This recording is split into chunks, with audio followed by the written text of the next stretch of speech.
Hi, this is Paul Nathanson with the Policy Resolution Group at Bracewell and part of the One Voice team in Washington, D.C. Thank you for tuning into 2 Minutes with One Voice. Today I'm going to focus on the infrastructure bill.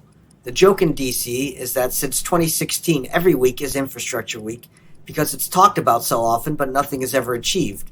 Well, may have changed last week. President Biden last week offered his support for the bipartisan infrastructure framework negotiated by the so-called Gang of 21 centrist senators. The long-awaited infrastructure bill would fund the highway program and other traditional infrastructure categories through 2029. The total spending envisioned under the framework is $973 billion over 5 years, or $1.2 trillion if continued over 8.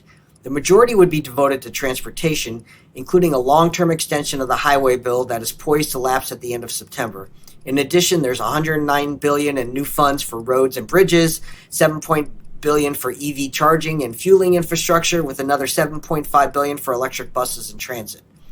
How will the bill be paid for? The framework identifies what its authors peg as $584 billion in revenue offsets, the largest among them $100 billion generated by increased IRS tax enforcement, $100 billion from private equity bond sales, and $80 billion from unused COVID relief funds.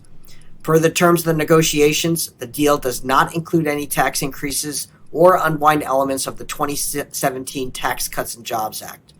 It should be noted that the proposal remains a high-level framework, and a great deal of work remains to flesh out the details necessary to introduce a bill, let alone make law.